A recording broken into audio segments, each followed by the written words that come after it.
Hello students, now welcome to Statistics period. Now let's continue the lecture series which is based on the measure of central tendency. So previous video में हमने students discuss किया था in a very interesting manner AM, GM, HM and उनसे जो questions थे वो भी हमने chapter भी revise किया था और जो competitive based questions थे वो भी revise किए थे. तो today's topic will be relation between AM, GM and HM. So we will again understand this concept with the help of the questions. So let's begin with it. First question देखिए क्या है इसमें. If for the values of x, AM आपको 25 given है, HM आपको 9 given है और आपको geometric mean निकालना है.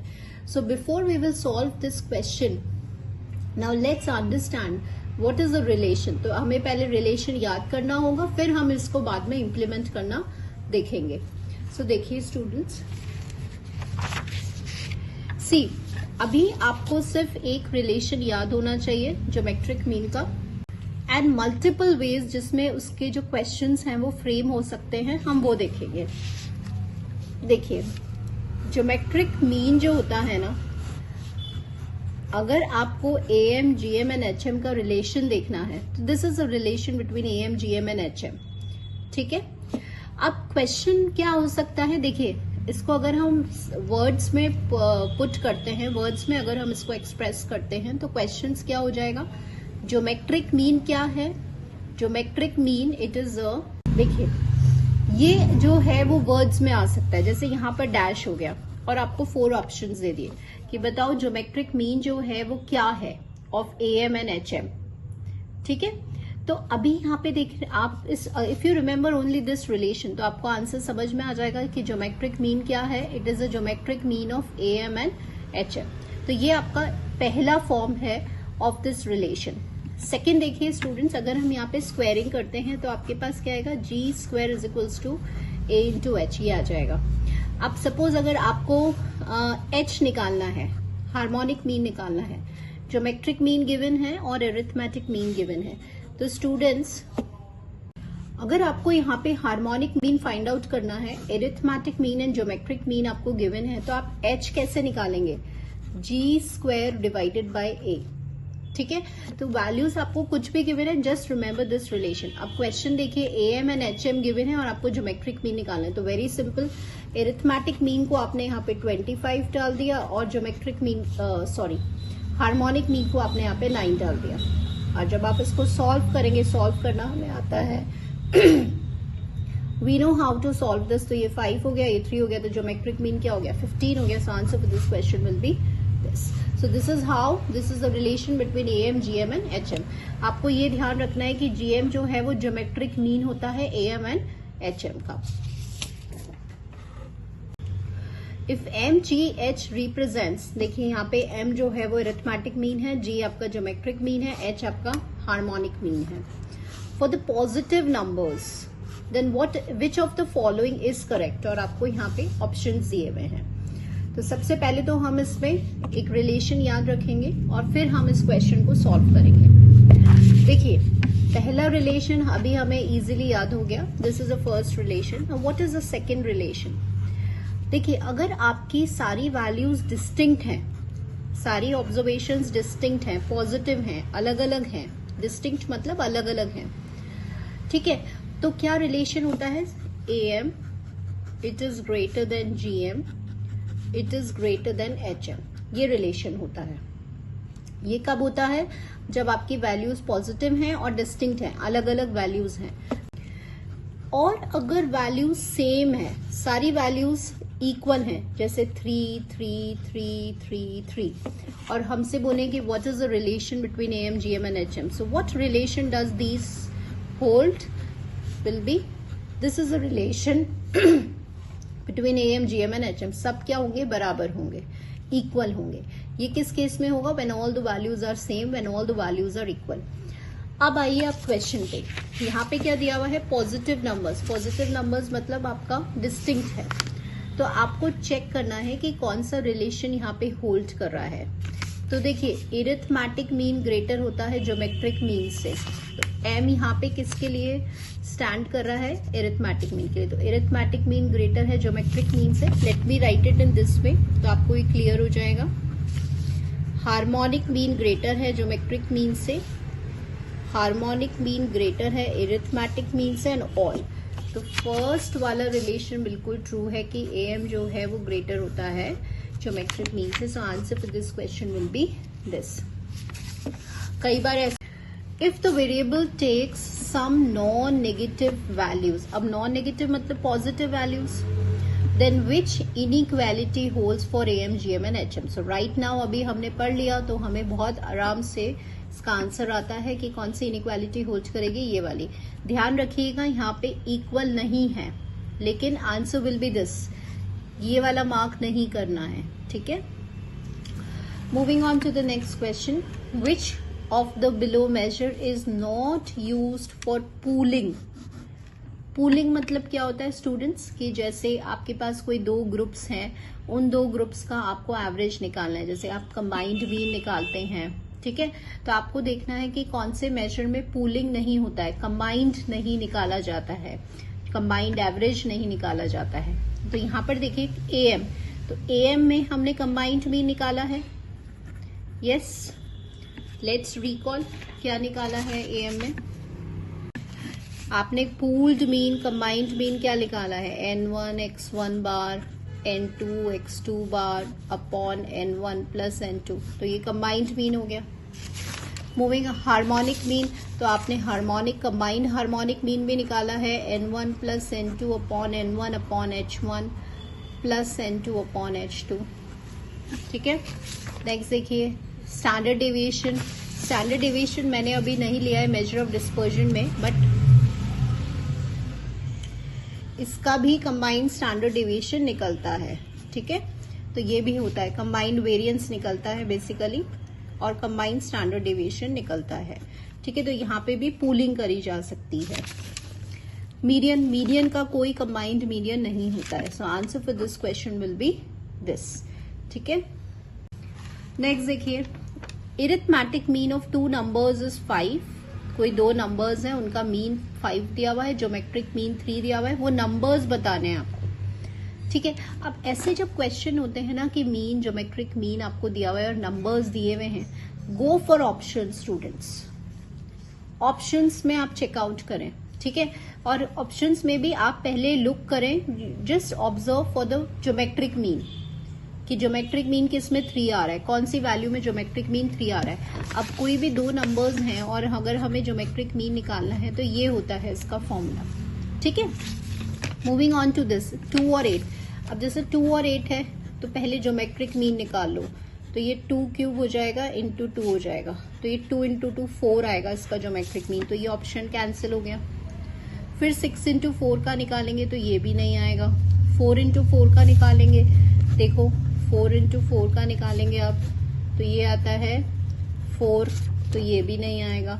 9 इंटू 1 का निकालेंगे, 9 का निकालोगे तो ज्योमेट्रिक मीन क्या आ रहा है, 3 आ रहा है, तो ये आ रहा है ना। तो पहले ज्योमेट्रिक, इन ऑप्शंस के अंदर ज्योमेट्रिक मीन देखिए और नंबर्स में से आप आंसर निकालिए।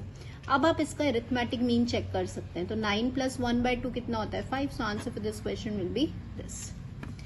नेक्स्ट देखिए, यहाँ पे हम क्या कर रहे हैं स्टूडेंट्स, AM, GM, HM तीनों को रिवाइज कर रहे हैं और रिलेशन के क्वेश्चंस भी सॉल्व कर रहे हैं, ठीक है। तो it is a sort of revision, जितना अभी हमने lecture series AM, GM, HM का करा है, वहाँ पे क्वेश्चंस भी सॉल्व कर रहे हैं, तो हमारा रिविजन हो जाएगा। देखिए, if HM of 2 numbers is 6, if X is 4 then what is the value for Y। तो अब यहाँ हमें याद करने वाला बात आ जाती है कि इन माई प्रीवियस वीडियो स्टूडेंट्स, आपको मजा तभी आएगा जब आप कंटिन्यू इस लेक्चर सीरीज को देखेंगे, क्योंकि यहाँ पे मैंने बिल्कुल कंटिन्यूटी से सीरीज डाली है और लास्ट में ये फाइनल रिवीजन सॉर्ट ऑफ वाला वीडियो है। तो लास्ट वाले लेक्चर में हमने क्या किया था कि अगर दो नंबर्स का आपको हार्मोनिक मीन निकालना है तो अब ये आपको याद होना चाहिए, और वो होता है ये, ठीक है। अब देखिए, अगर ये याद नहीं है, सपोज आपको ये याद नहीं आ रहा, तो आप क्या करेंगे, A और B दो नंबर्स हैं, हार्मोनिक मीन की डेफिनेशन पता है क्या होती है, n 1/x1 प्लस 1/x2। तो n कितना है, 2 है, 1/a प्लस 1/b, तो 2ab upon a plus b। तो ये दो नंबर्स का हार्मोनिक मीन हो गया, बट हमें ये याद करना है। तो क्वेश्चन में दो नंबर्स का हार्मोनिक मीन 6 गिवन है, 6 को डाल दीजिए, ठीक है। एक x मतलब A4 दिया हुआ है और दूसरे वाले नंबर को आपको निकालना है। क्वेश्चन ये है, ठीक है। तो ये आपको दिया हुआ है 4 और आपको y निकालना है। अब आप थोड़ा सा इसको सॉल्व करेंगे तो ये 2b इक्वल्स टू 24 हो गया, तो b इक्वल्स टू 12 हो गया। मतलब जो दूसरा वाला नंबर है वो 12 होना चाहिए। सो ऑप्शन में सर्च करें and answer for this question will be this. Next देखिए students, if the harmonic mean of the values is this. तो सबसे पहले तो आप क्या देख लीजिए कि आपके पास देखिए, अब प्रीवियस वाले वीडियो में हमने हार्मोनिक मीन डिराइव किया था 1, 1/2, 1/3, 1/n का।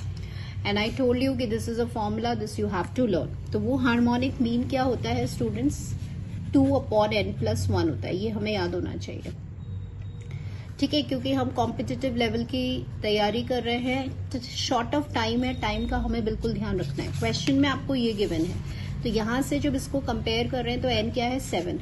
तो अगर आपको ये याद होगा ना तो with in a second 7 put करेंगे, 1/4, 0.25 will be the answer. Look out for the answer, answer will be this, ठीक है। सो कुछ फॉर्मुलेज हैं, आप साइड में लिस्ट प्रिपेयर करिए, जैसे ये फॉर्मूला है, ये वाला फॉर्मूला है। Prepare your list for measure of central tendency and उसको रिवाइज करते रहिए, सारे फॉर्मुलेज आपको लर्न हो जाएंगे। नेक्स्ट देखिए, arithmetic mean of the series with this.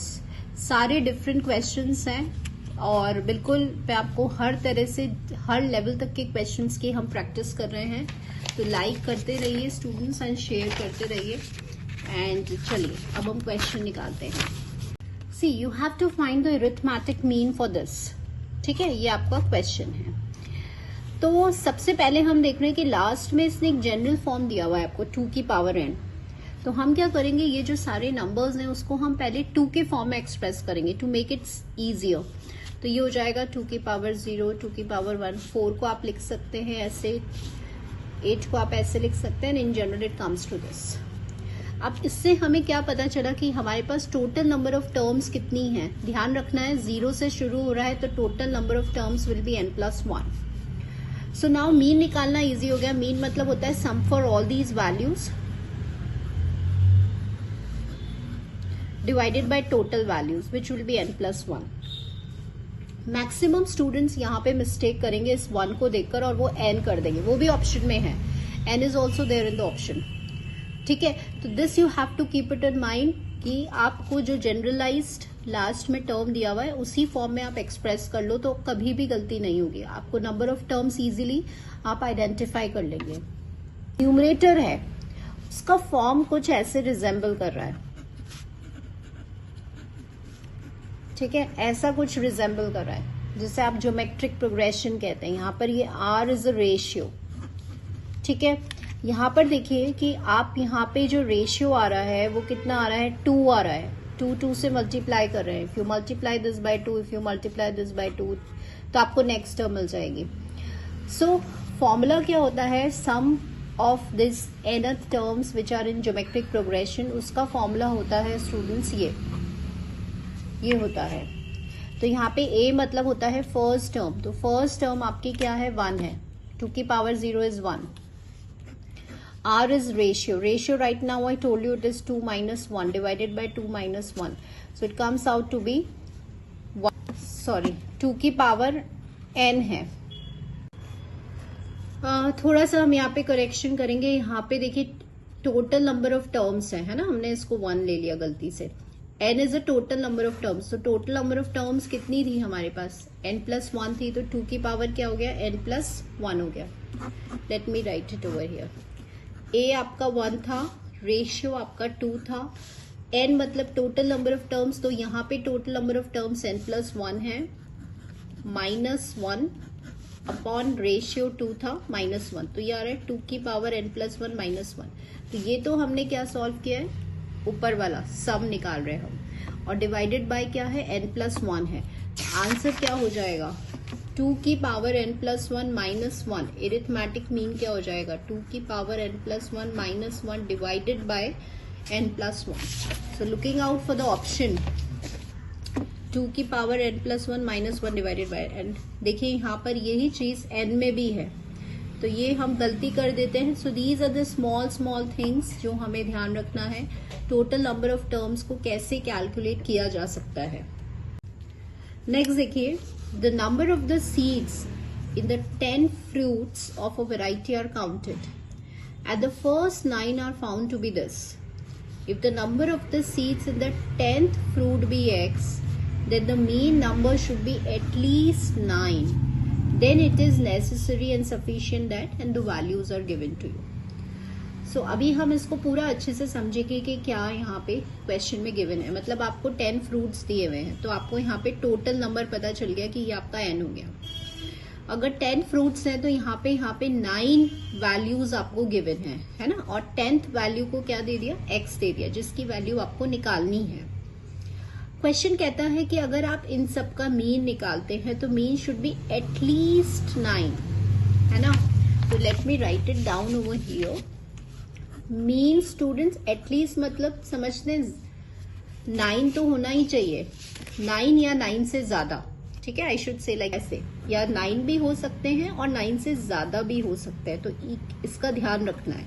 ठीक है, ये आपको क्वेश्चन में गिवन है और आपसे बोल रहे हैं कि बताओ कि जो x की वैल्यू है वो कैसी होनी चाहिए. उसकी वैल्यू क्या आएगी, 8 आएगी, 9 आएगी. 9 क्या होता है, मीन मतलब इन सारी 10 वैल्यूज को आप सम करेंगे एंड डिवाइड बाय 10 करेंगे. ठीक है, तो हम अब वही करने जा रहे हैं. तो पहले हम इसका सम कर लेते हैं. ठीक है, इन वैल्यूज का.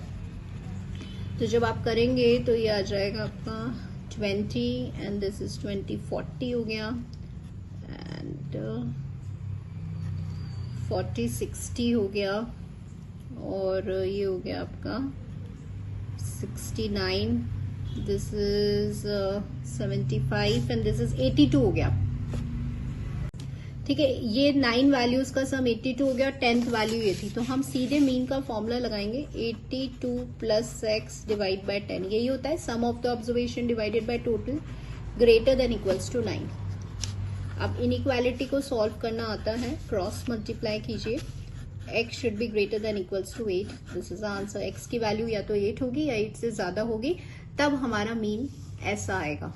ठीक है, looking out for the options. देखें अब यहाँ mean squared deviation from a point for the given set of observations of a random variable X is given by this, then the above quantity will attain the minimum value और options are given to you. Now let's understand what is the question students. यहाँ पे इसमें बोला है कि आपको ये एक वैल्यू दिया हुआ है. ठीक है, और ये मीन स्क्वायर डेविएशंस है ए पॉइंट से. ये वैल्यू मिनिमम वैल्यू कब अटेन करेगा. मीन्स आपसे यहाँ पे क्या पूछा जा रहा है स्टूडेंट्स कि ये जो ए है वो क्या हो सकता है, मीन होगा, मीडियन होगा, मोड होगा या कुछ भी नहीं होगा, है ना. तो अभी let's me right this value 1/9 summation xi minus a का होल स्क्वायर. अब अगर हम थोड़ा सा मीन की प्रॉपर्टीज पे जाते हैं और उसे रिकॉल करते हैं, तो मीन की हमने क्या प्रॉपर्टी स्टडी किया था कि सम ऑफ द, ये 0 होता है. Algebraic sum of the observation taken from mean is always 0. ठीक है, फिर हमने क्या किया था कि अगर स्क्वायर डेविएशंस लेते हैं आप मीन के, है ना, और उनका सम करते हैं, तो ये डेविएशंस कैसे आते हैं, लीस्ट आते हैं. अब आपको क्वेश्चन समझ में आया होगा कि यहाँ पे ये मीन स्क्वायर डेविएशंस दिए हुए हैं और बोला गया है कि इसका आंसर लीस्ट है, मिनिमम वैल्यू है. तो बताओ ए क्या होगा. तो स्टूडेंट्स यही वाली प्रॉपर्टी को इस फॉर्मेट में डाल दिया, क्योंकि हमें पता है कि ये जो सम है और स्क्वायर डेविएशंस हैं जब भी मीन से लिए जाएंगे तो आंसर हमेशा वो मिनिमम वैल्यू ही अटेन करने वाला है. तो a will be equal, so a will be equal to what, a will be equal to mean. so अभी हमें ये प्रॉपर्टी अच्छे से समझ में आ गई, लैंग्वेज भी समझ में आ गई. so answer for this question will B a will be equals to mean. ठीक है, सो हमने बिल्कुल डिफरेंट क्वेश्चंस लिए हैं, डिफरेंट फॉर्मेट के. हर बार हम different level of the question solve कर रहे हैं स्टूडेंट्स. लेक्चर सीरीज की कंटिन्यूटी मेंटेन रखिए, तभी एक एक चीज समझ में आएगी, क्योंकि मैं स्टेप बाय स्टेप मूव कर रही हूँ। आपको मैं होल चैप्टर को एक्सप्लेन कर रही हूँ in the form of the questions. तो डबल प्रॉफिट मिल रहा है, चैप्टर रिवाइज हो रहा है और कॉम्पिटिटिव लेवल्स के क्वेश्चंस की प्रिपरेशन हो रही है और प्रैक्टिस हो रही है। Do like my video, share to maximum students. मैं हमेशा कहती हूँ कोई क्वेरी है then do comment me, and maximum students subscribe my channel. Hope this video will be helpful for you, and thank you students for watching this video.